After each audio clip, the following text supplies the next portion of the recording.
Hello friends, welcome to my channel. आज हम 11th class की एनसीईआरटी ज्योग्राफी का 4th चैप्टर पढ़ेंगे और इसमें दिया हुआ है जलवायु, वनस्पति और मृदा। उसके बारे में, जलवायु के बारे में पढ़ेंगे, वनस्पति कैसी है उसके बारे में पढ़ेंगे और मिट्टी, मृदा के बारे में पढ़ेंगे। और इस चैप्टर में क्या क्या हम लोग कौन कौन सा टॉपिक पढ़ने वाले, तो हम लोग इसमें मौसम एवं जलवायु को समझने की कोशिश करेंगे। तापमान, वायुदाब, पवन और वर्षा का स्थानिक एवं कालिक वितरण की पढ़ेंगे। फिर भारतीय मानसून को समझेंगे, उनकी क्रियाविधि समझेंगे और वो कैसे उनकी शुरुआत होती है, उनकी परिवर्तिता समझेंगे। फिर स्थानिक और कालिक की कैसे विभिन्नता है, जलवायु के प्रकार समझेंगे। फिर प्राकृतिक वनस्पति, प्राकृतिक वनस्पति में क्या पढ़ेंगे, तो वनों के प्रकार एवं वितरण, कहाँ कौन सी वन पाई जाती है, उनके टाइप, प्रकार देखेंगे। और फिर वनों का संरक्षण देखेंगे, वनों का संरक्षण, वन जीव संरक्षण देखेंगे। फिर जीव मंडल नीचे बायोस्फीयर रिजर्व देखेंगे। मृदा प्रमुख प्रकार में विभाजन, मृदा अवकर्षण देखेंगे, संरक्षण, मृदा का अवकर्षण कैसे होता है, फिर उसको संरक्षण कैसे करते हैं उसके बारे में पढ़ेंगे।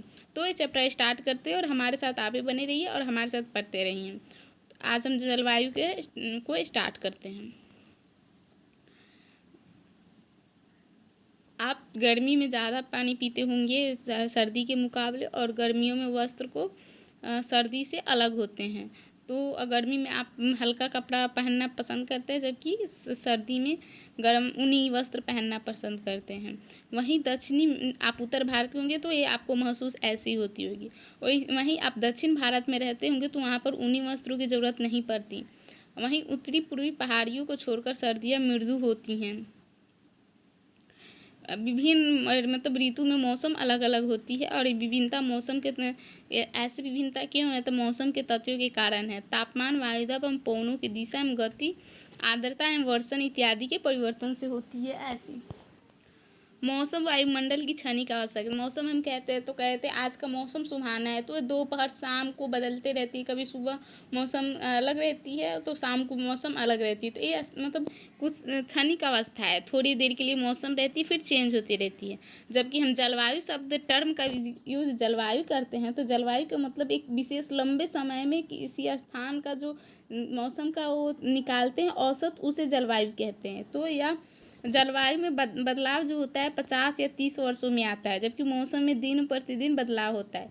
एक गाना भी है, मौसम की तरह तुम बदला न करो। इसका मतलब ये हुआ कि तुम जल्दी जल्दी बदल जाते हो, तो इसे आप याद कर सकते हैं, क्योंकि मौसम जल्दी जल्दी बदल जाता है और जलवायु एक निश्चित काल में उसमें बदलाव आती है।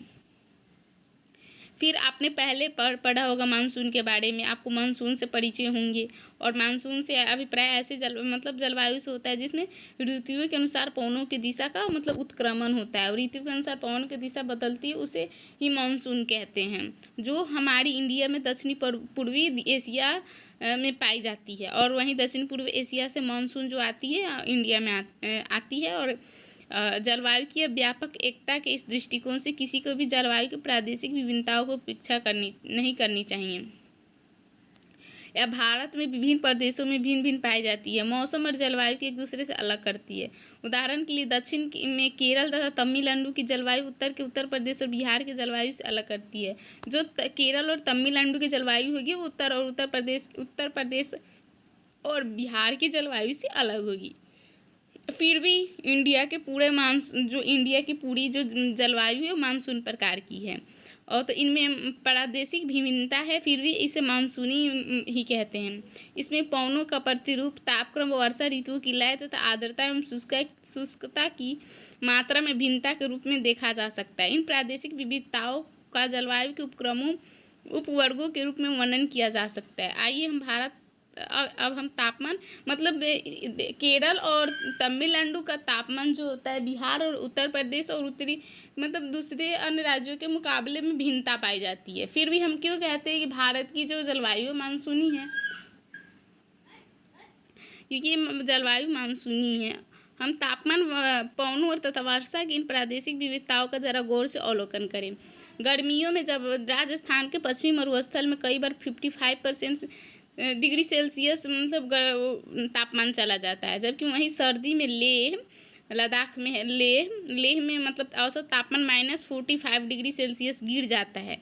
और राजस्थान के चूरू जिले में जून के महीने में किसी दिन का तापमान 50% डिग्री सेल्सियस रहता है और उससे अधिक हो जाता है, जबकि उसी दिन अरुणाचल प्रदेश पूर्वोत्तर राज्य है अरुणाचल प्रदेश, उसका तापमान मुश्किल से 19 डिग्री सेल्सियस रहता है।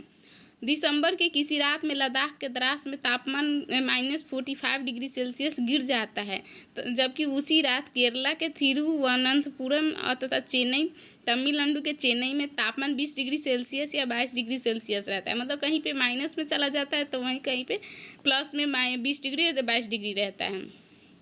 इतना विभिन्नताएं होने के एक स्थान से दूसरे स्थान पर भारत में जलवायु में विभिन्नताएं है। एक क्षेत्र से दूसरे क्षेत्र में तापमान में ऋतुगत अंतर पाया जाता है।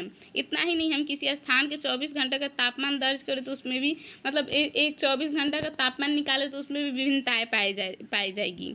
फिर भी जैसे में मानते हैं केरल और अंडमान द्वीप समूह दिन और रात के तापमान के अनुसार मुश्किल से 7 डिग्री का सेल्सियस का अंतर पाया जाता है। मतलब अंडमान द्वीप और केरल का तापमान में ज़्यादातर अंतर नहीं पाया जाता है। वहीं दिन का तापमान में 50 डिग्री सेल्सियस हो जाता है। वहाँ का रात का तापमान 15 डिग्री से 20 डिग्री सेल्सियस के तक पहुँच जाता है। मतलब सर्दियों में जहाँ अंतर 7 से 8 डिग्री रहती है, वहीं गर्मियों में कितना 50 डिग्री सेल्सियस हो जाता है। थार मरुस्थल में दिन का तापमान 50 डिग्री सेल्सियस हो जाता है, तो वहीं का रात का तापमान 15 डिग्री से 20 डिग्री सेल्सियस तक पहुंच जाता है।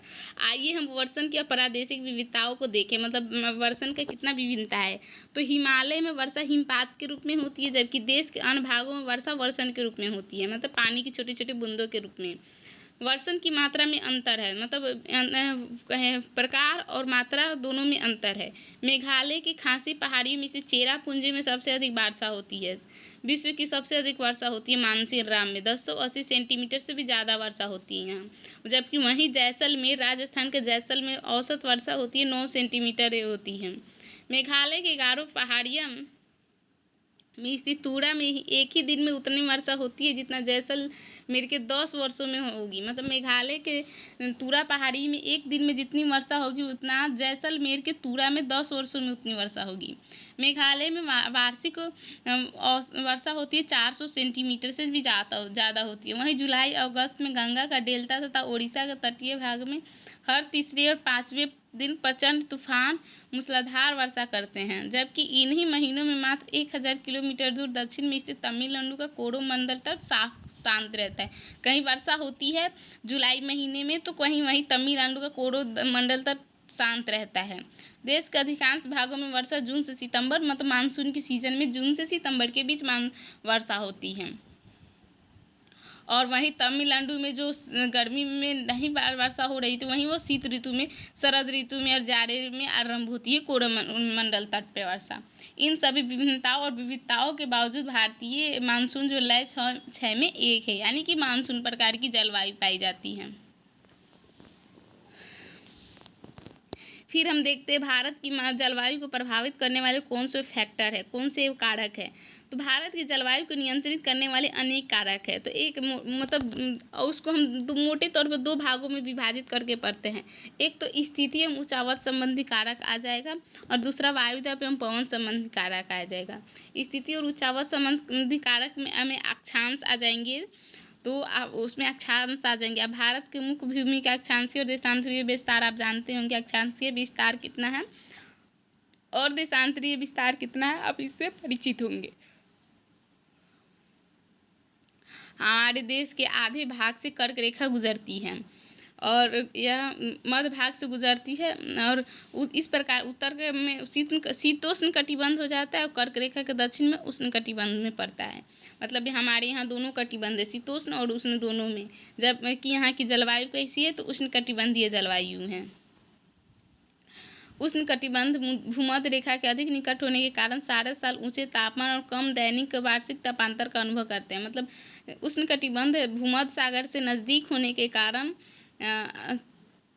सारा साल ऊंचा तापमान महसूस करता है और कम दैनिक और वार्षिक तापांतर, मतलब तापांतर ज़्यादा अंतर नहीं होता है उसके ताप के अंतर में, समान ही तापमान रहता है। वहीं कर्क रेखा के उत्तर में स्थित भाग में भूमध्य रेखा से दूर होने के कारण विषम जलवायु पाई जाती है और वार्षिक तापांतर और उच्च दैनिक वार्षिक तापांतर यहाँ होती है। फिर एक तो अक्षांश के बारे में देख लिए, ऊंचावच और जल संबंधी कारक में एक अक्षांश के बारे में देख लिए, और दूसरा हिमालय देखते हैं। हिमालय पर्वत उत्तर में ऊंचा हिमालय अपने अपने विस्तारों के साथ एक प्रभाव, मतलब हिमालय अपने बहुत महत्वपूर्ण भूमिका निभाती है, जलवायु विभाजक की भूमिका निभाता है। यह ऊंची पर्वत श्रृंखला उपमहाद्वीप उत्तरी भाग पवनों को अभेद सुरक्षा प्रदान करती है। जो ठंडी भूमध्य सागर से जो पवनें आती हैं उससे हमें सुरक्षा प्रदान करती हैं, और ये मध्य पूर्व एशिया से आती है। और ये हिमालय पर्वत मानसून पर्वतों को रोक कर इंडिया में बारिश भी कराती है, तो बहुत सी भूमिका ये हिमालय निभाती है। फिर हम देखते हैं स्थल और जल का वितरण, ये सब जलवायु का फैक्टर है, प्रभाव अक्षांश, पहाड़ी, फिर जल और स्थल का वितरण। तो भारत के दक्षिण जो है वो प्रायद्वीप 3 तरफ से महासागरों से घिरा हुआ है, और यहाँ पर छोटी छोटी पर्वत भी है। स्थल की अपेक्षा जो स्थल होता है वो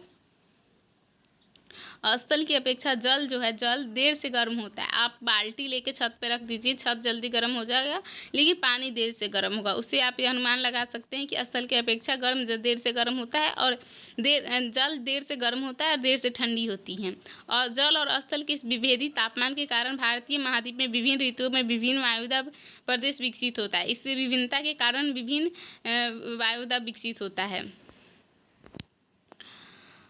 और वायुदाब में विभिन्नता मानसून पवनों के उत्क्रमण के कारण बनती है। फिर हम देखते हैं ऊंचावच संबंधी कारक में समुद्र तट से दूरी। तो लंबी हमारी है 7,516 किलोमीटर लंबी तट रेखा है। लंबी तटीय रेखा के कारण भारत के विस्तृत तटीय प्रदेशों में समकारी जलवायु पाई जाती है।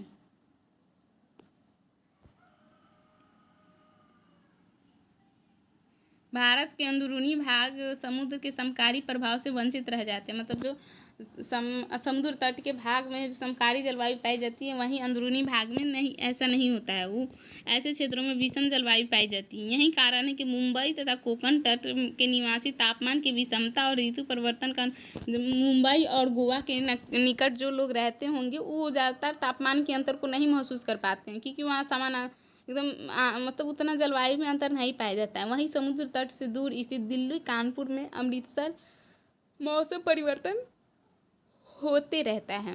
फिर देखते हैं समुद्र तल से ऊंचाई, कौन कौन सा फैक्टर देख ले। ऊंचावच समय अक्षांश देखे, फिर हिमालय के बारे में देखें, फिर स्थल और जल का वितरण देखे, फिर क्या समुद्र तट से दूरी देखे, फिर समुद्र तल से ऊंचाई देख रहे हैं।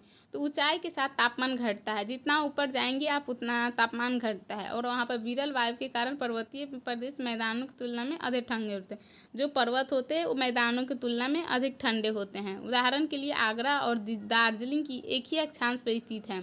आगरा जो है, आगरा और दार्जिलिंग दोनों एक ही अक्षांश पर स्थित है, लेकिन आगरा का तापमान जनवरी में 16 डिग्री सेल्सियस रहता है, वहीं दार्जिलिंग का तापमान 4 डिग्री सेल्सियस होता है। इसी माह में सेम अक्षांश पर स्थित है, क्योंकि पहाड़ी है दार्जिलिंग, तो पहाड़ियाँ पर तापमान कम होती हैं इसके कारण। फिर हम देखते हैं तो समुद्र तल से ऊंचाई के कारण तापमान में कमी आती है, इसके बारे में देखें। फिर ऊंचावच के बारे में देखते हैं। भारत का भौतिक स्वरूप अथवा ऊंचावच तापमान, वायुदाब, पवनों की गति एवं दिशा तथा ढाल की मात्रा और वितरण को प्रभावित करता है। उदाहरणतः जून और जुलाई के बीच पश्चिमी घाट तथा असम के पवनाभिमुखी ढाल अधिक वर्षा प्राप्त करते हैं। फिर ऊंचावच के भारत में देखते हैं। भारत का भौतिक स्वरूप तथा ऊंचावच तापमान, वायुदाब, पवनों की गति एवं दिशा, ढाल की मात्रा, वितरण को प्रभावित करती हैं।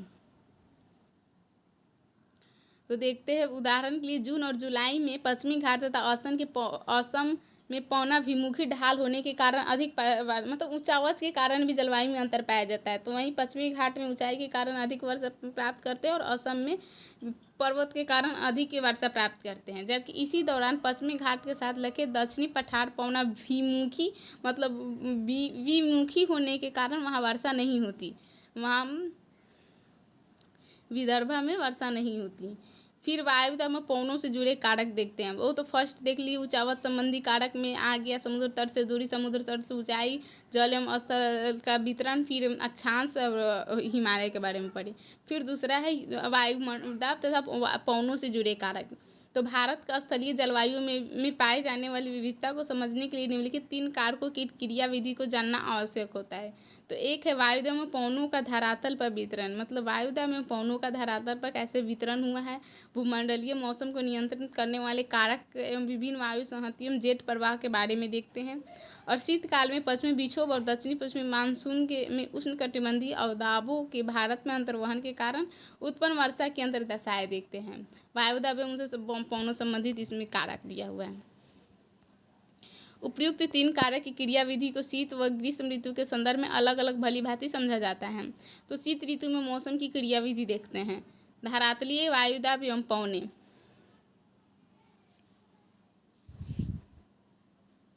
धरातलीय वायुदाब एवं पवने। शीत ऋतु में भारत का मौसम मध्य एवं पश्चिमी एशिया से वायुदाब के वितरण से प्रभावित होता है। मध्य एशिया और पश्चिमी एशिया में जो ठंडी शीत ऋतु में वहाँ हवा वहाँ से चलती है और हिमालय की तरफ तिब्बत की ओर पश्चिम से पूर्व की ओर हवा आती है और वहाँ पर उच्च वायुदाब केंद्र स्थापित हो जाता है। उच्च वायुदाब केंद्र के दक्षिण में भारतीय उपमहाद्वीप की ओर निम्न स्तर पर धरातल के साथ पवनों का प्रवाह आरंभ हो जाता है और मध्य एशिया के उच्च वायुदाब केंद्र की बाहर की ओर चलने वाली धरातलीय पवनें भारत में शुष्क महाद्वीपीय पवनों के रूप में पहुंचती है।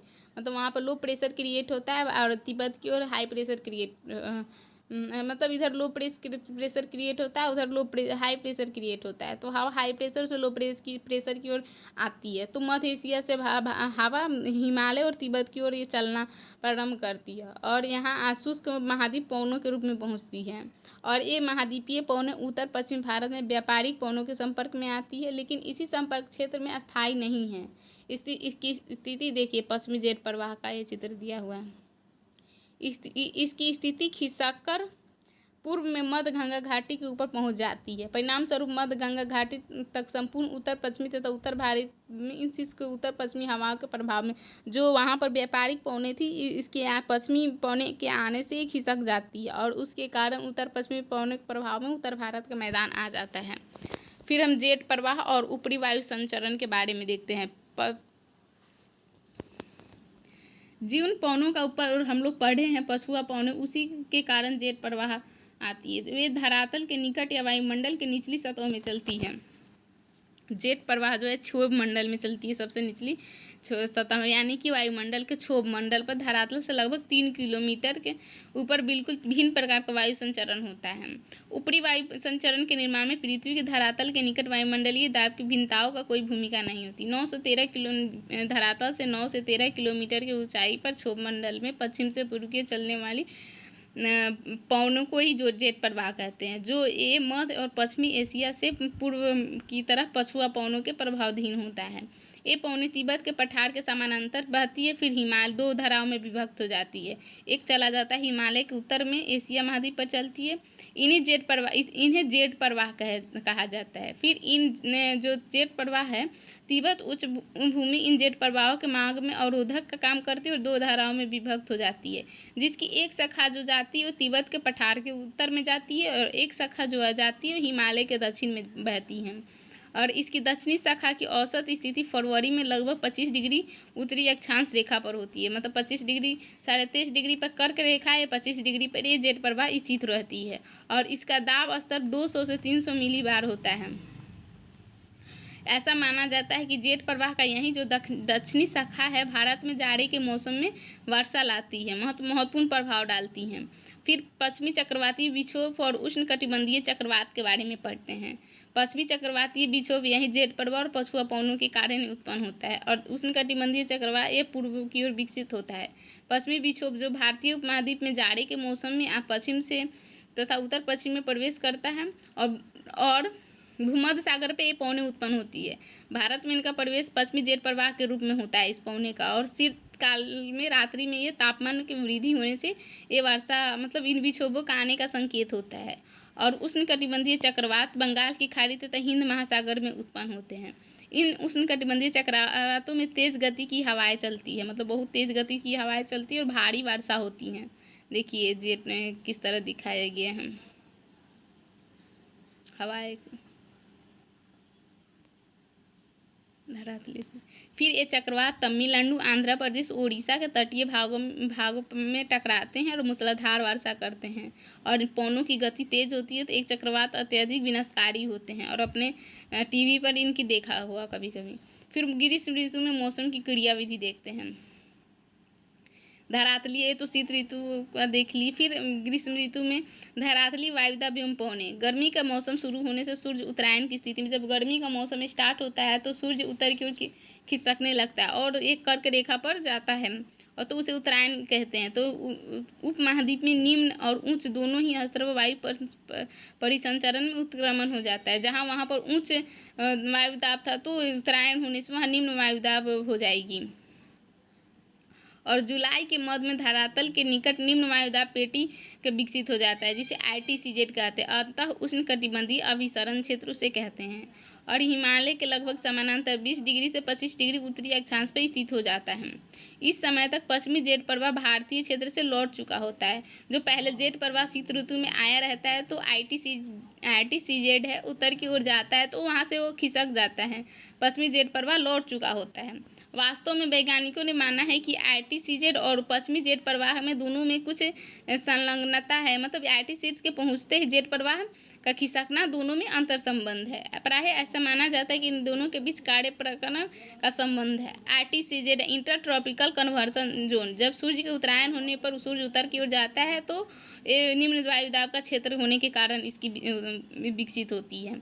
विभिन्न दशाओं में पवनों की अपनी ओर आकर्षित करता है। ITCZ और निम्न वायुदाब का क्षेत्र होगा तो आसपास से पवनों को आकर्षित करता है।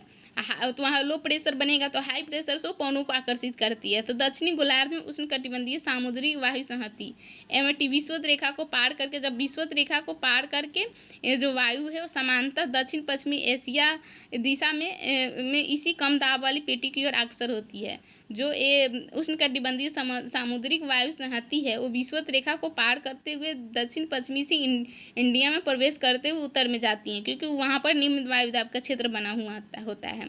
और यही जो मानसून है इसे दक्षिणी पश्चिमी मानसून कहा जाता है। और ये इसी मानसून से इंडिया में बारिश होती है, पूरा मतलब प्रभावित करती है इंडिया को।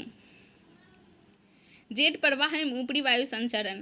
वायुदाब एवं पवनों का उपयुक्त प्रतिरूप केवल क्षोभमंडल के निम्न स्तर पर पाया जाता है। जून में प्रायद्वीप के दक्षिणी भाग पर पूर्वी जेट प्रवाह 90 किलोमीटर प्रति घंटा से चलता है। जेट प्रवाह का आप देखते हैं तो ये वायुदाब एवं पवनों की प्रयुक्त केवल इस क्षोभमंडल के निम्न स्तर में पाया जाता है। और ये जून में प्रायद्वीप के दक्षिणी भाग पर और पूर्वी जेट प्रवाह 90 किलोमीटर प्रति घंटा की गति से चलता है। ये जेट प्रवाह अगस्त में 15 डिग्री उत्तरी अक्षांश पर तथा सितंबर में 22 डिग्री उत्तरी अक्षांश पर स्थित हो जाता है। मतलब जेट प्रवाह है वो 90 किलोमीटर प्रति घंटा की गति से चलता है और ये अगस्त में 15 डिग्री उत्तरी अक्षांश पर तथा सितंबर में 22 डिग्री उत्तरी अक्षांश पर स्थित होता है। ऊपरी वायुमंडल में पूर्वी जेट प्रवाह समांतर 30 डिग्री उत्तरी अक्षांश से परे नहीं जाता। ये जो जेट प्रवाह है ये पूर्वी जेट प्रवाह, यही पश्चिमी जेट प्रवाह का ही विकसित मतलब विकास पूर्वी जेट प्रवाह के रूप में होता है। तो ये 30 डिग्री उत्तरी अक्षांश के पर ही रहता है, यहाँ से ये जाता नहीं है और यही चक्रवात लाने के लिए जिम्मेदार होता है। पूर्वी जेट प्रवाह इधर देख रहे हैं ना, पूर्वी जेट प्रवाह तथा उष्णकटिबंधीय चक्रवात, इसी से पूर्वी जेट प्रवाह से ही उष्णकटिबंधीय चक्रवात आता है। पूर्वी जेट प्रवाह उष्णकटिबंधीय चक्रवात को भारत में लाता है और ये चक्रवात भारतीय उपमहाद्वीप में वर्षा के वितरण को महत्वपूर्ण भूमिका निभाते हैं। इन चक्रवातों के मार्ग में भारत में सर्वाधिक वर्षा वाला भाग है। इन चक्रवातों की बारंबारता, दिशा, गहनता एवं प्रभाव एक लंबे दौर में भारत की ग्रीष्मकालीन मानसून वर्षा के प्रतिरूप निर्धारण करता है।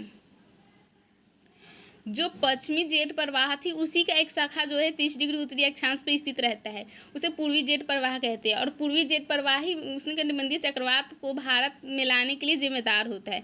फिर ITCZ उष्णकटिबंधीय अभिसरण क्षेत्र के बारे में पढ़ते हैं क्या है। विषुवत रेखा पर स्थित अंतः उष्णकटिबंधीय अभिसरण क्षेत्र एक निम्न वायुदाब का क्षेत्र होता है जो व्यापारिक, यहाँ पर दोनों तरफ से व्यापारिक मिलती है। व्यापारी पवनों जो है यहाँ पर दोनों तरफ से, उत्तर से भी जो व्यापारिक पवनें आती है उत्तर पूर्व से दक्षिण पश्चिम की ओर और ये दक्षिण पूर्व से उत्तर पश्चिम की ओर जो पवने का कन्वर्सन होता है यहाँ पर, और ये ITCZ का विकास होता है। जब दोनों पवनों का मिलन होता है तो निम्न वायुदाब का क्षेत्र बनता है और ये पवन जो है वायु ऊपर उठने लगती है। और जुलाई के महीने में RTCZ 20 डिग्री से 25 डिग्री उत्तरी अक्षांशों के गंगा के मैदान में स्थित हो जाता है जब सूर्य का उत्तरायण होता है। और ये कभी कभी मानसून गर्त भी कहते हैं। ये मानसून गर्त उत्तरी और उत्तरी पश्चिमी भारत में तापीय निम्न वायुदाब के विकास को प्रोत्साहित करता है। RTCZ के उत्तर के खिसकने के कारण दक्षिणी गोलार्ध में व्यापारिक पौने 40 डिग्री और 60 डिग्री पूर्वी देशांतरों के बीच विषुवत रेखा को पार कर जाती है।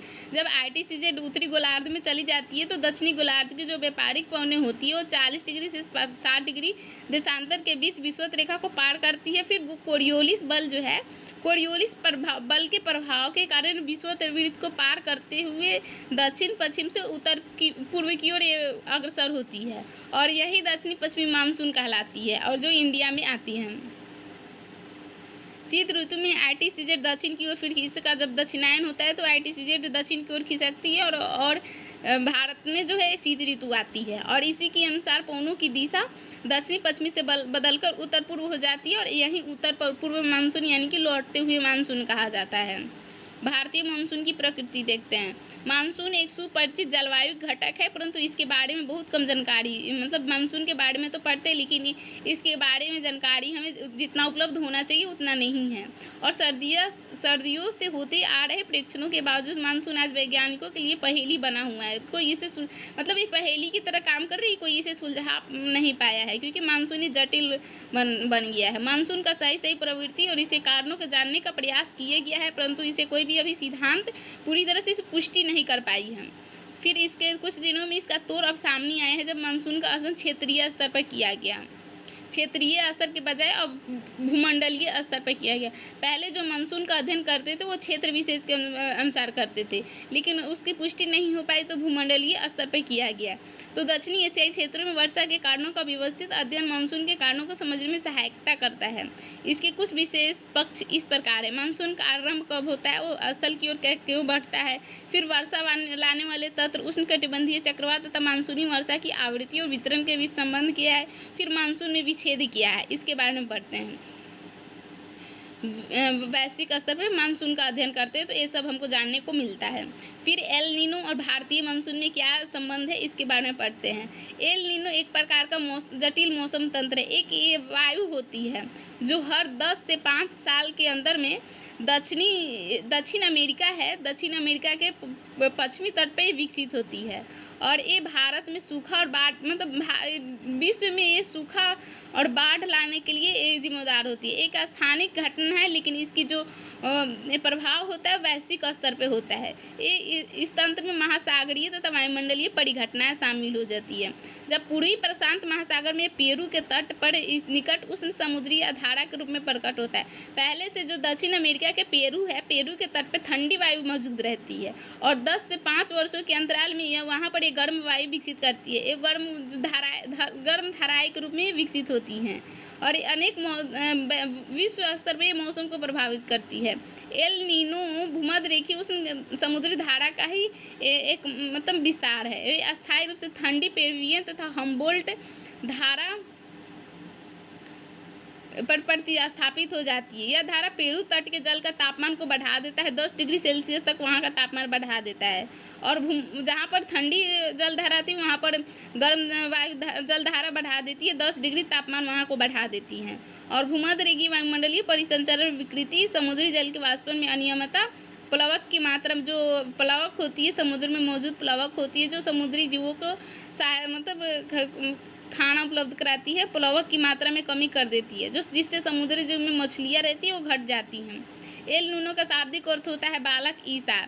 एल नीनो मतलब इसका धारा दिसंबर के महीने में क्रिसमस में चलता है। जब क्रिसमस में हमारे यहाँ सर्दी की मौसम होती है वहीं दक्षिण में क्या गर्मी की मौसम होती है। तो पेरू दक्षिणी गोलार्ध में दिसंबर गर्मी का महीना होता है और भारत में मानसून की लंबी अवधि के पूर्वानुमान के लिए एल नीनो का उपयोग होता है। सन 1990 और 1991 में एल नीनो का प्रचंड रूप देखने को मिला था। इसी कारण देश में अधिकतर भागों में मानसून के आगमन में 5 से 12 दिनों की देरी हो जाती है। एल नीनो के कारण ही देरी होती है। फिर वर्षा का वितरण दिखाया हुआ कब होता है, तो 1 जून को केरल में प्रवेश करती है, 5 जून को महाराष्ट्र गोवा में, 10 जून को महाराष्ट्र में, 15 जून को गुजरात में, 1 जुलाई को राजस्थान में, 15 जुलाई को राजस्थान में, उसके बाद लौट जाती है। फिर 1 जून को मेघालय में, 5 जून को बिहार में ये प्रवेश करती हैं। फिर मानसून का आरंभ कब होता है, तो 19वीं सदी में इसकी व्याख्या की गई थी। मानसून का आरंभ कब होता है, तो गर्मी के महीना आते होते स्थल और जब समुद्र का विभेदित तापमान की प्रक्रिया स्टार्ट होती है, तो मानसून में पवनों के उपमहाद्वीप की ओर चलने के लिए मंच तैयार कर देता है। और मई के महीने में जब सूर्य कर्क रेखा पर उत्तरायण होता है तो चमकने लगती है, तो हिंद महासागर के ऊपर में स्थित विशाल भूखंड अत्यधिक गर्म हो जाता है, जिसके परिणाम स्वरूप उत्तर पश्चिमी भाग में गहन न्यून दाब का क्षेत्र बन जाता है। जब सूर्य का उत्तरायण होता है तो उपमहाद्वीप में न्यून दाब का क्षेत्र बनता है और महासागर धीरे धीरे दक्षिणी भूखंड के दक्षिणी हिंद महासागर अपेक्षा धीरे धीरे गर्म होता है। निम्न वायुदाब केंद्र विषुवत रेखा के उस पार से दक्षिणी पूर्वी सन्मार्गी पवनों को आकर्षित कर लेता है। जो निम्न वायुदाब का क्षेत्र बना हुआ होता है वो दक्षिण से पवनों को अपने तरफ अट्रैक्ट करती है, तो ये उष्णकटिबंधीय अभिसरण क्षेत्र उत्तर की ओर स्थानांतरित हो जाता है। इसी प्रकार दक्षिणी पश्चिमी मानसून को दक्षिणी पश्चिमी सन्मार्गी पवनों के विस्तार के रूप में देखा जा सकता है, जो भूमध्य रेखा को पार करके भारतीय उपमहाद्वीप की ओर विक्षेपित होती है। ये पवनें भूमध्य रेखा को 40 डिग्री पूर्वी तथा 40 डिग्री पूर्वी देशांतर रेखाओं के बीच पार करती है। अंतः उष्णकटिबंधीय अभिसरण क्षेत्र की स्थिति में परिवर्तन का संबंध हिमालय के दक्षिण में उत्तरी मैदान के ऊपर पश्चिमी जेट प्रवाह द्वारा अपनी स्थिति के परिवर्तन से भी है। मतलब वो पश्चिमी जेट प्रवाह की स्थिति के भी परिवर्तन से इसकी उत्पत्ति होती है। पश्चिमी जेट प्रवाह इस क्षेत्र से खिसकते ही दक्षिण भारत से 15 डिग्री उत्तरी अक्षांश पर पूर्वी जेट धाराएं विकसित होती है। जब पश्चिमी जेट धाराएं खिसकती है तो पूर्वी जेट धाराएं का विकास होता है, तो इसी पूर्वी जेट प्रवाह को भारत में मानसून का प्रस्फोट के लिए जिम्मेदार होती है। मानसून पहुंचती है तो पूर्वी जेट प्रवाह मानसून के प्रस्फोट के लिए जिम्मेदार होती है।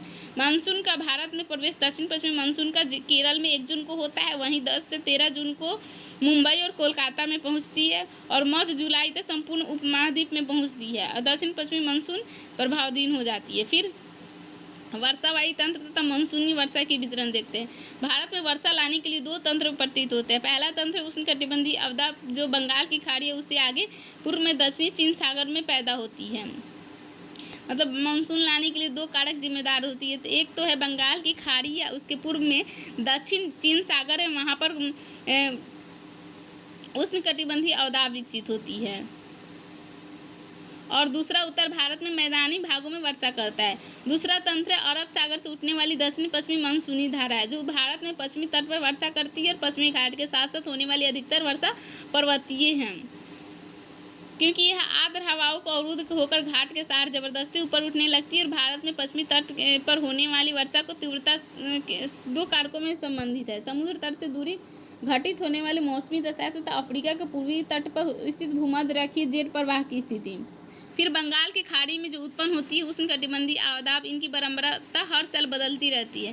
भारत के ऊपर में उनके मार्ग का निर्धारण में मुख्यतः उष्णकटिबंधीय अभिसरण क्षेत्र, जिसके मानसून श्रेणी भी कहा जाता है, उसकी स्थिति द्वारा होती है। जब मानसून द्रोणी का अक्ष दलयमान होता है तो विभिन्न वर्षों में इसकी अवदाबों के मार्ग दिशा, वर्षा की गहनता वितरण में भी पर्याप्त उतार चढ़ाव होते रहता है।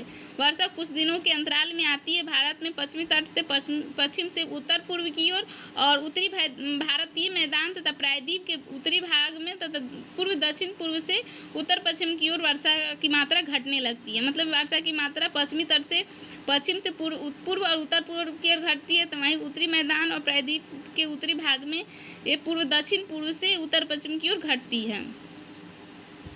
फिर मानसून में विच्छेद देखते हैं। दक्षिण पश्चिमी मानसून काल में एक बार कुछ दिनों तक वर्षा होती है, कुछ दिनों तक वर्षा रुक जाती है, उसे मानसून में विच्छेद कहते हैं। कई सप्ताह तक वर्षा न हो, इसे मानसून विच्छेद कहा जाता है। जब इस विच्छेद विभिन्न क्षेत्रों के विभिन्न कारणों से होते हैं। ये निम्नलिखित है। उत्तर भारत के विशाल मैदान में मानसून का विच्छेद उष्णकटिबंधीय चक्रवातों की संख्या कम होने के कारण होती है। जब उष्णकटिबंधीय चक्रवातों की संख्या कम हो जाने से उष्णकटिबंधीय अभिसरण क्षेत्र की स्थिति में बदलाव आने लगता है, जिसके कारण विच्छेद पाई जाती है।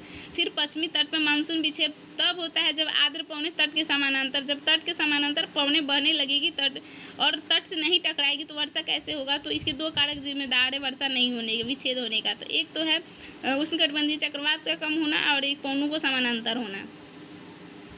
राजस्थान में मानसून विच्छेद तब होता है जब वायुमंडल में निम्न स्तरों पर तापमान की विलंबता वर्षा करने वाली आर्द्र पवनों को ऊपर उठने से रोकती है। जब आर्द्र पवनें होती है उसको ऊपर उठने से रोकती है, इसी कारण राजस्थान में विच्छेद पाया जाता है।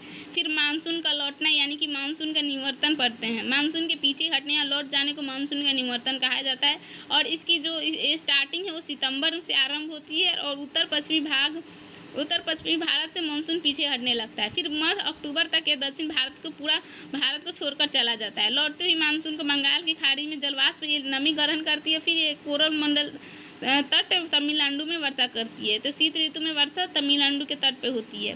फिर ऋतुओं में लय देखते हैं। भारत का जलवायु दशाओं को उसी वार्षिक ऋतु के माध्यम में सर्वश्रेष्ठ ढंग से व्यक्त किया जा सकता है। मौसम वैज्ञानिक वर्ष को निम्नलिखित 4 ऋतुओं में बांटते हैं: शीत ऋतु, ग्रीष्म ऋतु, दक्षिणी पश्चिमी मानसून और मानसून के निवर्तन की ऋतु। फिर शीत ऋतु के बारे में देखते हैं। तापमान आमतौर पर उत्तरी भारत में शीत ऋतु नवंबर के मध्य में आरंभ होती है। उत्तर मैदान में जनवरी और फरवरी सर्वाधिक ठंडे महीने होते हैं। उत्तर भारत में जनवरी और फरवरी का महीना जो होता है सर्वाधिक ठंडे का महीना होता है। उत्तर भारत के अधिकांश भागों में औसत दैनिक तापमान 21 डिग्री सेल्सियस कम रहता है।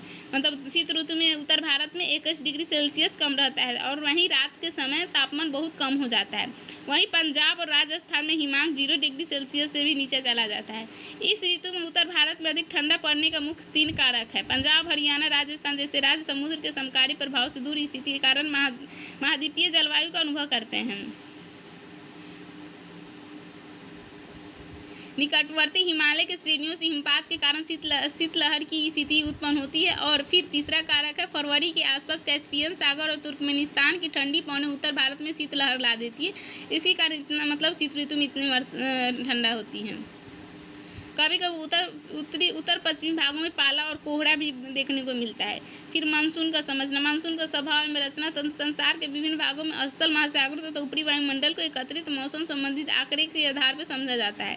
पूर्वी प्रशांत महासागर में स्थित फ्रेंच पॉलिनेशिया के ताहिती लगभग 18 डिग्री दक्षिण 149 डिग्री पश्चिम तथा हिंद महासागर में ऑस्ट्रेलिया के पूर्वी भाग में स्थित पोर्ट डार्विन के बीच पाए जाने वाले वायुदाब के अंतर मापकर मानसून की तीव्रता के मतलब पूर्वानुमान लगाते हैं। फिर प्रायद्वीपीय भारत में कोई निश्चित मतलब उत्तर भारत में तो शीत ऋतु का मतलब अच्छी तरह से विकसित होती है। वहीं प्रायद्वीपीय भारत में शीत ऋतु कम होती है और तटीय भागों में समुद्र के समकारी प्रभाव के कारण भूमध्य रेखा के निकट होती है, जिसके कारण यहाँ पर ऋतु में अंतर ज़्यादा नहीं पाया जाता। वहाँ पर कब गर्मी है कब सर्दी है ऐसा वो महसूस नहीं कर पाते हैं। तिरुवनंतपुरम केरला में जनवरी का माह अधिकतम 31 डिग्री सेल्सियस तापमान रहता है। वहीं जून में 29 डिग्री सेल्सियस तापमान होता है, मतलब उसमें अंतर ही नहीं पाया जाता है। 31 डिग्री ठंडा में रहता है तो वहीं जून में 29 डिग्री रहता है। तो वहीं पश्चिमी घाट की पहाड़ियों में तापमान कम पाया जाता है। फिर वायुदाब तथा पवनों के बारे में देखते हैं। दिसंबर के अंत 22 दिसंबर को सूर्य जो है दक्षिणी गोलार्ध में मकर रेखा पर स्थित होती है। तो दक्षिणायन के समय ये सूर्य दक्षिण में मकर रेखा पर चली जाती है। तो इस ऋतु में मौसम के विशेष उत्तरी मैदान में एक तीक्ष्ण उच्च वायुदाब विकसित हो जाता है। दक्षिण भारत में वायुदाब इतना अधिक नहीं होता। 1019 मिलीबार तथा 1013 मिलीबार की भार रेखाएं उत्तर पश्चिमी भारत तथा सुदूर दक्षिण में से होकर गुजरती हैं।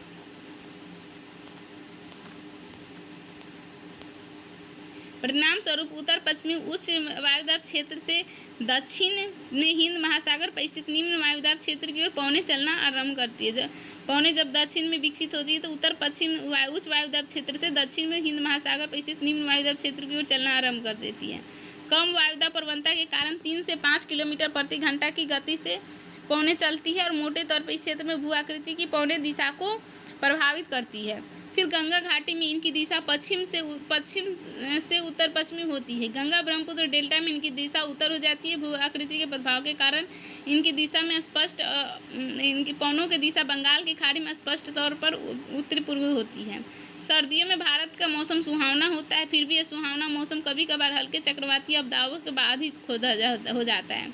पश्चिमी विक्षोभ कहे जाने वाले चक्रवात पूर्वी मध्य सागर में उत्पन्न होते हैं और पूर्व की ओर चलते हैं और एशिया, ईरान, अफगानिस्तान तथा पाकिस्तान को पार करते भारत में उत्तरी पश्चिमी भागों में पहुंचते हैं। यह मार्ग उत्तर भारत में कैस्पियन सागर तथा दक्षिण में ईरान की खाड़ी से गुजरते समय इन चक्रवातों की आर्द्रता में संवर्धन हो जाता है। पश्चिमी जेट प्रवाह इन आपदाओं को भारत की ओर उन्मुख करने में क्या भूमिका निभाते हैं, इनके बारे में चित्र 4.9 देखिए। फिर वर्षा देखते हैं। शीतकालीन वर्षा मानसूनें जो है भारत में वर्षा लाती है, जो भूमध्य सागर से उत्पन्न होती है, क्योंकि शीतकालीन में ज़्यादातर वर्षा नहीं होती है। लेकिन शीतकालीन मानसूनी पवन स्थल से समुद्र की ओर चलने के कारण वर्षा नहीं करती है, क्योंकि एक तो इनमें नमी की मात्रा नहीं होती और दूसरे घर्षण के कारण इन पवनों का तापमान बढ़ जाता है, जिससे वर्षा होने की संभावना कम हो जाती है। अतः शीत ऋतु में अधिकांश भारत में वर्षा नहीं होती। अपवाद स्वरूप वर्षा होती है। एक तो उत्तरी पश्चिमी भारत में भूमध्य सागर जो पवनें आती है, उसके कारण उस शीतोष्ण कटिबंधीय चक्रवात उत्पन्न होती है, और पंजाब, हरियाणा, दिल्ली तथा पश्चिमी उत्तर प्रदेश में शीत ऋतु में वर्षा करती हैं, और कुछ वर्षा करती है और कम मात्रा में होते हुए यह शीतकालीन वर्षा जानी जाती है। ये भारत में रबी की खेती के लिए जाना जाता है। रबी की खेती गेहूं की खेती होती है, और ये गेहूं की खेती के लिए उपयोगी होती है। लघु हिमालय में वर्षा हिमपात के रूप में होती है। वहीं हिम में जो गर्मी के महीनों में हिमालय से निकलने वाली नदियों में जल के प्रवाह के रूप में निरंतर बनाए रखती है। वर्षा की मात्रा मैदानों में पश्चिम की ओर घटते जाती है। फिर ये पर्वतों में उत्तर से दक्षिण की ओर घटती है। फिर दिल्ली में सर्दियों में औसत वर्षा 53 मिलीमीटर हो जाता है। पंजाब और बिहार के बीच यह वर्षा 18 से 25 मिलीमीटर हो जाता है। कभी कभी देश के मध्य भागों में, दक्षिणी प्रायद्वीप के उत्तरी भागों में कुछ शीतकालीन वर्षा होती है। जाड़ी के महीनों में भारत के उत्तरी पूर्वी भाग में स्थित अरुणाचल प्रदेश तथा असम में भी 25 से 50 मिलीमीटर तक वर्षा होती है। उत्तरी पूर्वी मानसून पौने अक्टूबर से नवंबर के बीच बंगाल की खाड़ी को पार कर नमी ग्रहण कर लेती है, और तमिलनाडु, दक्षिणी आंध्र प्रदेश, दक्षिण पूर्व कर्नाटक और दक्षिण पूर्वी केरला में झंझावाती वर्षा करती हैं। ग्रीष्म ऋतु का तापमान देखिए। ये तो शीत ऋतु में वर्षा को देख लिए, ग्रीष्म ऋतु में देखते हैं। तापमान मार्च में सूर्य का उत्तरायण होता है, कर्क रेखा की ओर बढ़ती है, तो उत्तर भारत में तापमान बढ़ने लगती है और निम्न वायुदाब का क्षेत्र होता है। अप्रैल, मई, जून में उत्तर भारत में ग्रीष्म ऋतु पाई जाती है। तो भारत के अधिकांश भाग में 32 से 32 डिग्री सेल्सियस तापमान पाया जाता है। वहीं मार्च में दक्कन पठार में दिन का तापमान 38 डिग्री सेल्सियस हो जाता है। अप्रैल में गुजरात और मध्य प्रदेश में 38 डिग्री से 43 डिग्री सेल्सियस तापमान पाया जाता है। मई में ताप की यह पेटी और अधिक उत्तर की ओर खिसक जाती है, जिससे देश में उत्तर पश्चिमी भागों में 48 डिग्री सेल्सियस के आसपास में तापमान हो जाता है। और ये सामान्य बात नहीं है। दक्षिणी भारत में ग्रीष्म ऋतु मृदु होती है। दक्षिण भारत में ग्रीष्म ऋतु का भी उतना अनुभव नहीं हो पाता है। उत्तर भारत में जैसी प्रखर नहीं होती है। दक्षिण भारत में प्रायद्वीपीय स्थिति समुद्र के नज़दीक होने के कारण समकारी प्रभाव के कारण यहाँ तापमान में ज़्यादा अंतर नहीं पाया जाता है। अतः दक्षिण में तापमान 26 डिग्री से 32 डिग्री सेल्सियस के बीच ही रहता है। पश्चिमी घाट की पहाड़ियों को कुछ क्षेत्रों में ऊंचाई के कारण तापमान 25 डिग्री सेल्सियस में कम रहता है। तटीय भागों में समताप रेखाएं तट के समानांतर उत्तर दक्षिण दिशा में फैली है, जो प्रमाणित करती है कि तापमान उत्तर भारत से दक्षिण भारत की ओर न बढ़कर तटों के भीतर की ओर बढ़ती है। गर्मी के महीनों में औसत न्यूनतम दैनिक तापांतर में भी काफ़ी ऊंचा रहता है, और यह 26 डिग्री सेल्सियस से शायद ही कभी नीचे जाता है। वायुदाब एवं पवनें देखते हैं। देश के आधे उत्तरी भाग में ग्रीष्म ऋतु में अधिक गर्मी तथा गिरता हुआ वायुदाब पाया जाता है। वहीं उपमहाद्वीप में गर्मी हो जाने के कारण जुलाई के अंत उष्णकटिबंधीय अभिसरण क्षेत्र उत्तर की ओर खिसककर लगभग 25 डिग्री उत्तरी अक्षांश पर स्थित हो जाता है। मोटे तौर पर निम्न वायुदाब का क्षेत्र बन जाता है, और मानसूनी द्रोणी उत्तर पश्चिमी में थार मरुस्थल से पूर्व और दक्षिण पूर्व में पटना और छत्तीसगढ़ पठार तक विस्तृत हो जाती है। अतः उष्णकटिबंधीय अभिसरण क्षेत्र की स्थिति पवनों को धरातलीय संचरण को आकर्षित करती है, जिनकी दिशा पश्चिमी तट, पश्चिम बंगाल के तट, बांग्लादेश के साथ दक्षिणी पश्चिमी होती हैं। उत्तरी बंगाल और बिहार में ये पौने की दिशा पूर्वी और दक्षिण पूर्वी हो जाती है। इस बात को चर्चा पहले ही की जा चुकी है। दक्षिण पश्चिमी मानसून की ये धाराएं वास्तव में विस्थापित भूमध्य रेखीय पूर्वा पौने हैं। मध्य जून तक यह पौने अंतः प्रवेश मौसम का वर्षा ऋतु के बदलाव करता है। उत्तर पश्चिम में अंतः उष्णकटिबंधीय अभिसरण क्षेत्र के केंद्र में दोपहर के बाद लू के नाम से विख्यात सुस्त एवं तप्त हवाएं चलती है, जो कई बार आधी रात को तक चलती रहती है। मई में शाम को समय पंजाब, हरियाणा, पूर्वी राजस्थान, उत्तर प्रदेश में धूल भरी आंधियाँ चलती हैं। ये अस्थायी तूफान पीड़ादायक होती है, गर्मी में कुछ राहत दिलाती है। मतलब गर्मी के कारण ये हवाएं थोड़ा राहत दिलाती हैं, क्योंकि ये शीतल हवाएं लाते हैं। कई बार ये आर्द्रता भरी पौने द्रोणी की परिधि के रूप में आकर्षित होती है और शुष्क एवं आर्द्र वायु संहतियों के अचानक संपर्क में स्थानीय स्तर पर तेज तूफान पैदा होते हैं। इन स्थानीय तूफानों के साथ तेज हवाएं, मूसलाधार वर्षा और यहाँ तक कि ओले भी आते हैं।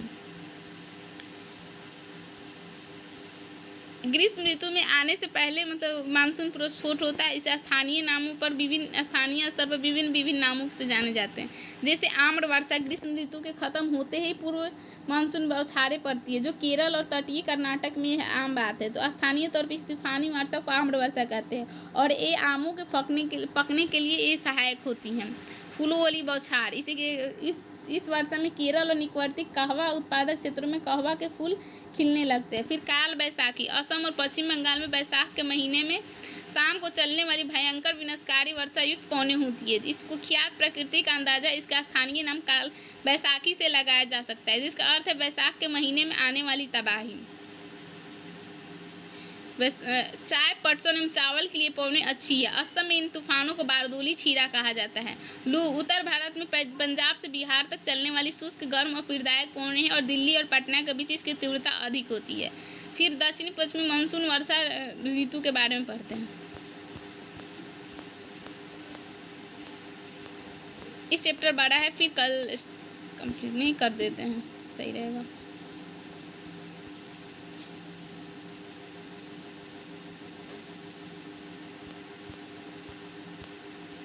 कहाँ पर थे?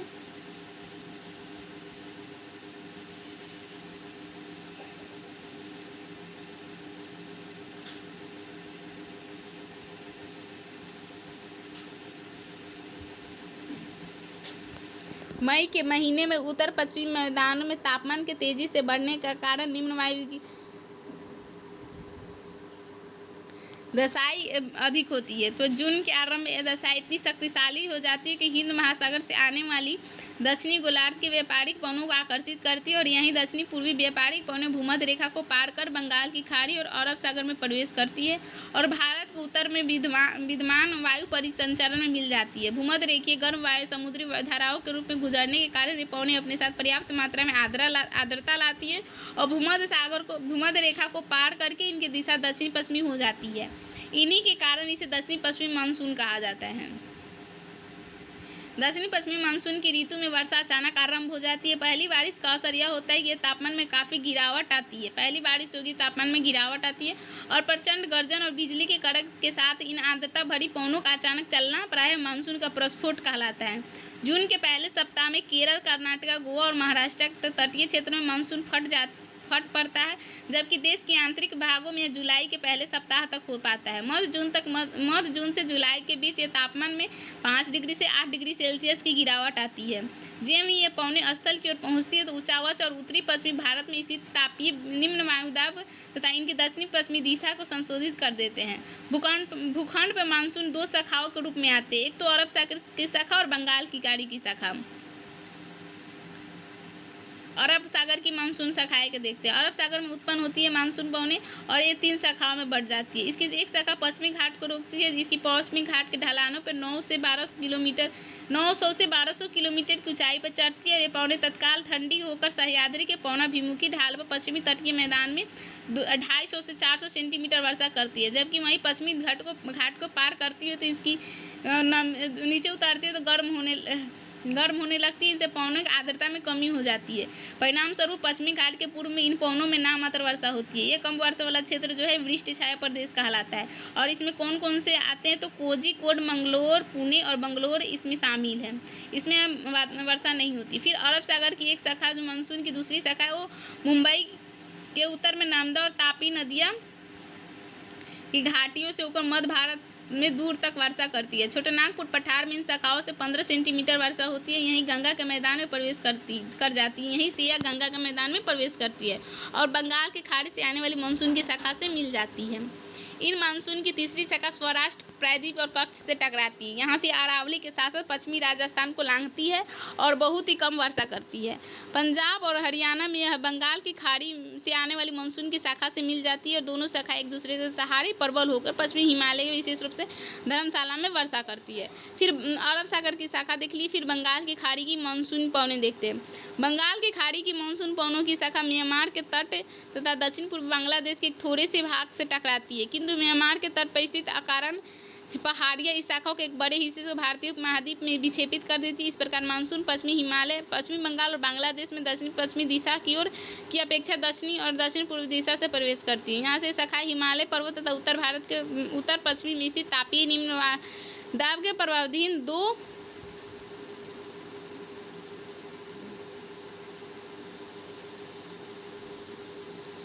उत्तर पूर्व में ब्रह्मपुत्र घाटी में पहुंचती है इसकी दूसरी शाखा, और यह शाखा यहाँ विस्तृत क्षेत्रों में वर्षा करती है। इसकी उप शाखा मेघालय में स्थित गारो तथा खासी पहाड़ियों से टकराती है और खासी पहाड़ियों में भारी मात्रा में वर्षा करती है। मानसून राम में बहुत ज़्यादा वर्षा होता है। यहाँ विश्व की सर्वाधिक औसत वर्षा यहाँ प्राप्त करती है। यह जानना महत्वपूर्ण है कि तमिलनाडु वर्षा तट के शुष्क क्यों रह जाता है। तमिलनाडु में ग्रीष्म ऋतु में वर्षा नहीं होती। इसके दो कारण हैं। तमिलनाडु तट बंगाल की खाड़ी की शाखा के समानांतर पड़ जाती है और कई बार वर्षा समान रूप से पहले से और यह दक्षिणी पश्चिमी मानसून की अरब सागर शाखा के वृष्टि छाया प्रदेश में आती है, जिसके कारण तमिलनाडु में वर्षा नहीं होती। फिर मानसून वर्षा की विशेषताएं देखते हैं। दक्षिणी पश्चिमी मानसून से प्राप्त होने वाली वर्षा जो है मौसमी है, जो जून से सितंबर के दौरान होता है। मानसून वर्षा मुख्य रूप से उच्च आवास तथा भू आकृति पर निर्भर करती है, नियंत्रित होती है। उदाहरण के लिए पश्चिमी घाट के पवनाभिमुखी ढाल पर वर्षा होती है 250 सेंटीमीटर, जबकि उसके पूर्वी भाग में वर्षा नहीं होती। वहीं उत्तरी पूर्वी राज्यों में भारी मात्रा में वर्षा होती है। वहाँ की पहाड़ी और पूर्वी हिमालय इसके लिए जिम्मेदार है। समुद्र से बढ़ती दूरी के साथ मानसून वर्षा में घटने की प्रवृत्ति पाई जाती है। जितना समुद्र से दूर जाएंगे मानसून वर्षा कम होगी। दक्षिण पश्चिमी मानसून की अवधि कोलकाता में 119 सेंटीमीटर होता है, वहीं पटना में 105 सेंटीमीटर, इलाहाबाद में 76 सेंटीमीटर, दिल्ली में 56 सेंटीमीटर वर्षा होती है। दिल्ली में 56, इलाहाबाद में 76, बिहार में 105, जबकि कोलकाता में 119, जो पूर्व की से पश्चिम की ओर घटती जाती है। किसी एक समय में मानसून वर्षा कुछ दिनों तक होती है, कुछ दिनों के बाद नहीं होती है। अंतराल पाया जाता है, इसे विच्छेद कहा जाता है। विच्छेदों का संबंध उन चक्रवाती अवदाबों से है जो बंगाल की खाड़ी के शीर्ष पर बनते हैं, जो मुख्य भूमि में प्रवेश कर जाते हैं। इन अवदाबों की बारंबारता और गहनता के अतिरिक्त इनके द्वारा अपनाए गए मार्ग में भी वर्षा के स्थानिक वितरण को निर्धारित करते हैं। ग्रीष्मकालीन वर्षा मूसलाधार होती है और एक कृषि प्रधान अर्थव्यवस्था के लिए मानसून पौने महत्व है, और एक कुल वर्षा का 3/4 भाग दक्षिण पश्चिमी मानसून से ही होता है। मानसून वर्षा का स्थानिक वितरण भी असमान है, जहां 12 सेंटीमीटर से 250 सेंटीमीटर तक वर्षा पाई जाती है। कई बार पूरे देश में इसे एक भाग में वर्षा का आरंभ काफ़ी देर से भी होता है। फिर मानसून की निवर्तन की ऋतु देखते हैं। अक्टूबर के नवंबर में मानसून निवर्तन होता है, इसे मानसून का निवर्तन कहा जाता है। सितंबर के अंत तक सूर्य दक्षिणायन होने लगता है और ये मकर रेखा पर खिसक जाती है। इसे दक्षिणी पश्चिमी मानसून कमज़ोर हो जाती है। मानसून सितंबर से पहले सप्ताह में पश्चिमी राजस्थान से लौटता है। इस महीने के अंत तक मानसून राजस्थान, गुजरात, पश्चिम गंगा मैदान तथा मध्यवर्ती उच्च भूमियों से लौट चुका होता है। अक्टूबर के आरंभ तक बंगाल की खाड़ी की उत्तरी दिशा में स्थित हो जाता है और नवंबर के शुरू में यह कर्नाटक और तमिलनाडु की ओर बढ़ जाता है। फिर दिसंबर के मध्य तक निम्न वायुदाब का क्षेत्र केंद्र प्रायद्वीप के पूरी तरह हट चुका होता है। मानसून की निवर्तन की ऋतु में आकाश स्वच्छ हो जाता है। जब मानसून लौटने लगती है तो आकाश स्वच्छ हो जाएगा, तापमान बढ़ेगा और ज़मीन नमी होती है और उच्च तापमान और आर्द्रता की दशाओं मौसम की कष्टकारी उत्पन्न होता है, मतलब अच्छी मौसम नहीं होता है। फिर इसे आमतौर पर कार्तिक मास को उष्मा कहा जाता है। अक्टूबर माह तक या उत्तरार्ध में तापमान तेजी से गिरने लगता है। तापमान या गिरावट उत्तरी भारत में विशेष तौर पर देखी जाती है। मानसून के निवर्तन की ऋतु में मौसम उत्तरी भारत में सूखा होता है, जबकि प्रायद्वीप के पूर्वी भागों में वर्षा होती है। यहाँ अक्टूबर और नवंबर वर्ष के सबसे अधिक वर्षा होती है। इस ऋतु की व्यापक वर्षा का संबंध चक्रवाती अवदाबों के मार्गों से है, जो अंडमान समुद्र में पैदा होते हैं और दक्षिणी प्रायद्वीप के पूर्वी तट को पार करते हैं, और उष्णकटिबंधीय चक्रवात अत्यंत विनाशकारी होते हैं। गोदावरी, कृष्णा और अन्य नदियों के घने बने डेल्टाई प्रदेश में इन तूफानों के शिकार बनते हैं और ये चक्रवात यहाँ आपदा लाती है।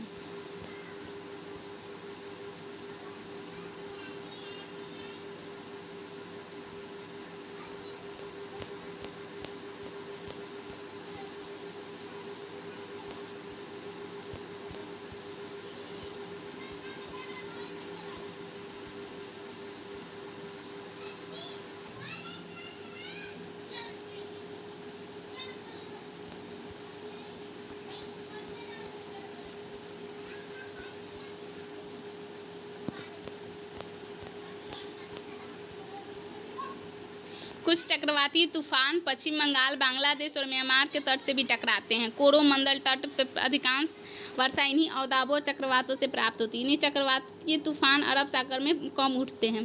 भारत की परंपरागत ऋतुओं के बारे में पढ़ते हैं। भारतीय परंपरा के अनुसार वर्ष में द्विमासिक 6 ऋतुओं में बांटा जाता है। उत्तर और मध्य भारत में लोगों द्वारा अपनाए जाने वाले इस ऋतु चक्र का आधार उनका अपना अनुभव और मौसम के घटक प्राचीन काल से चला आया है, और ऋतुओं की व्यवस्था दक्षिण भारत में ऋतुओं से मेल नहीं खाती, जहाँ ऋतुओं में थोड़ी भिन्नता पाई जाती है। तो चैत, बैसाख, जेठ, आषाढ़, सावन, भाद्र, आश्विन, कार्तिक, मार्गशीर्ष, पौष, माघ, फागुन। चैत बैसाख हो गया, मार्च अप्रैल, जेठ आषाढ़, मई जून, सावन भाद्र जुलाई अगस्त, आश्विन कार्तिक सितंबर अक्टूबर, मार्च पौष नवंबर दिसंबर, माघ फागुन जनवरी फरवरी। फिर वर्षा का वितरण देखते हैं। भारत में औसत वार्षिक होता है, वर्षा होती है 125 सेंटीमीटर होता है। इनमें भी भिन्नताएं पाई जाती है। अधिक वर्षा वाला क्षेत्र पश्चिमी तट हुआ, पश्चिमी घाट तट का पश्चिमी घाट हुआ, फिर उत्तर पूर्व हुआ, फिर हिमालय क्षेत्र हुआ। मेघालय की पहाड़ियों पर होती है, जहाँ वर्षा 200 सेंटीमीटर होती है। खासी और जयंती पहाड़ियों में वर्षा 100 सेंटीमीटर से अधिक होती है। ब्रह्मपुत्र घाटी और निकटवर्ती पहाड़ियों में भी 200 सेंटीमीटर से वहीं कम होती है वर्षा। मध्यम वर्षा का क्षेत्र जो है गुजरात के दक्षिणी भाग, पूर्वी तमिलनाडु, ओडिशा सहित उत्तर पूर्व प्रायद्वीप, झारखंड, बिहार, मध्य प्रदेश में हिमालय के संलग्न होती है। फिर कम वर्षा वाला क्षेत्र यहाँ पर जो गंगा के उत्तरी मैदान कछार घाटी असम में है, और मणिपुर में वर्षा 100 से 200 सेंटीमीटर के बीच होता है।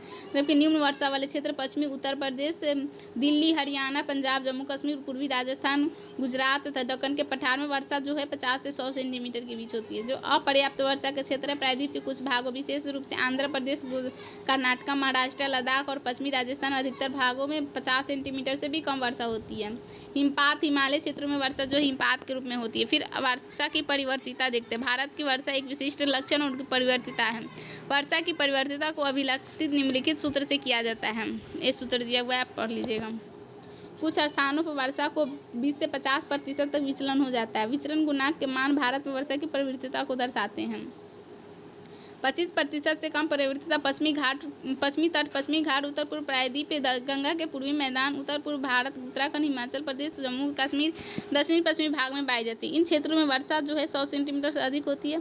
50% से अधिक परिवर्तिता राजस्थान, पश्चिमी भाग, जम्मू कश्मीर के उत्तरी भागों और दक्कन के पठार के आंतरिक भागों में पाई जाती है। इन क्षेत्रों में वार्षिक वर्षा हो जाती है 50 सेंटीमीटर से कम पाई जाती है। भारत के शेष भागों में परिवर्तिता 25 से 50% होता है। इन क्षेत्रों में वार्षिक वर्षा जो है 50 से 100 सेंटीमीटर के बीच होता है। फिर भारत में जलवायु प्रदेश के बारे में देखते हैं। भारत के जलवायु मानसून प्रकार की है। यहाँ के मौसम में भिन्नता पाई जाती है। विभिन्नता जलवायु के प्रकारों में देखी जाती है। इन आधार पर जलवायु प्रदेश पहचाने जाते हैं। एक जलवायु प्रदेश में जलवायु की दशाएं की समरूपता होती है, जो जलवायु के कारकों में संयुक्त प्रभाव से उत्पन्न होती है। तापमान और वर्षा के जलवायु के 2 महत्वपूर्ण कारक है। जलवायु के 2 महत्वपूर्ण कारक कौन से? तापमान और वर्षा, जिन्हें जलवायु वर्गीकरण की सभी पद्धतियों में निर्णायक माना जाता है। जब जलवायु का वर्गीकरण एक जटिल प्रक्रिया है। जलवायु के वर्गीकरण की अनेक पद्धतियाँ है। कोपन की पद्धति के आधार पर भारत की जलवायु के अनेक प्रकारों में वर्गीकृत किया गया है। एक कोपल की जलवायु पढ़ लीजिएगा, नहीं तो दूसरे 3 कंप्लीट कर लेंगे, थोड़ा सा बचा हुआ है बस। ये ग्लोबल वार्मिंग का बारे में दिया हुआ, इस चैप्टर को पढ़ लेते हैं। कोपन वाला दूसरे दिन पढ़ेंगे। क्या आप जानते हैं कि परिवर्तन प्रकृति का नियम है? भूतकाल में जलवायु में भूमंडलीय और स्थानीय स्तर पर परिवर्तन हुए हैं। जलवायु में हमेशा परिवर्तन होता है ना, क्लाइमेट चेंज हो रहा है, वही ग्लोबल वार्मिंग। तो क्लाइमेट चेंज के कारण ही ग्लोबल वार्मिंग हो रहा है। तो भूवैज्ञानिक बताते हैं कि धरातल के विशाल भाग बर्फ से ढके थे पहले, और अपने भूमंडलीय तापमान और बाविधवा सुना प्रकृति कारकों के अतिरिक्त भूमंडलीय तापमान के लिए बड़े पैमाने पर औद्योगिकरण और वायुमंडल में प्रदूषणकारी गैसों की वृद्धि के कारण मानवीय क्रिया के कारण ये तापन बढ़ रहा है। भूमंडलीय तापन की चर्चा करते समय अपने हर्षिगिरी के बारे में पढ़ा होगा। विश्व के तापमान में काफ़ी वृद्धि हो रही है। मानवीय क्रियाओं द्वारा उत्पन्न कार्बन डाइऑक्साइड की वृद्धि चिंता का मुख्य विषय बना हुआ है। जीवाश्म ईंधनों के जलने से वायुमंडल में इस गैसों की मात्रा बढ़ रही है। जैसे मीथेन, क्लोरोफ्लोरोकार्बन सब ग्रीन हाउस गैसें हैं। ओजोन और नाइट्रस ऑक्साइड वायुमंडल में अल्प मात्रा में विद्यमान है। इन्हें कार्बन डाइऑक्साइड को हरित गृह गैस मानते हैं। कार्बन डाइऑक्साइड की तुलना में अन्य गैस दीर्घ तरंगी विकिरण का ज़्यादा अच्छी तरह अवशोषण करती है, इसलिए हरित गृह प्रवाह को बढ़ाने में इसके अधिक योगदान है। इन्हीं के प्रभाव से पृथ्वी का तापमान बढ़ता है। विगत 150 वर्षों में पृथ्वी का सतह का तापमान, वार्षिक तापमान बढ़ा है। ऐसा अनुमान है कि सन 2100 में भूमंडलीय तापमान में लगभग 2 डिग्री सेल्सियस की वृद्धि हो जाएगी। तापमान की इस वृद्धि से कई परिवर्तन हो गए। एक तो गर्मी के कारण हिमानी और समुद्री जल पिघलेगा, फिर समुद्र तल ऊंचा होगा और प्रचलित पूर्वानुमान के कारण से समुद्र तल 21वीं सदी के अंत तक 48 सेंटीमीटर ऊंचा हो जाएगा। 21वीं सदी तक 48 सेंटीमीटर ऊंचा हो जाएगा और बाढ़ों की संख्या बढ़ जाएगी। जलवायु परिवर्तन से मलेरिया उत्पन्न होगी, कीटजनक बीमारियां आएगी। सातवीं जलवायु से सीमाएं भी बदली जाएगी, जिसके कारण कुछ भाग में अधिक जल शक्ति तो कुछ भागों में शुष्क हो जाएगी। कृषि के प्रतिरूप बदल जाएंगे, जनसंख्या और परितंत्र में भी परिवर्तन होंगे। लेकिन आज सोचिए, अगर समुद्र जल का तापमान जल का स्तर बढ़ जाएगा तो तटवर्तीय इलाकों में क्या प्रभाव पड़ेगा। आपको ये आंसर देना है। Thank you. और दूसरा चैप्टर कल पढ़ेंगे। Thank you.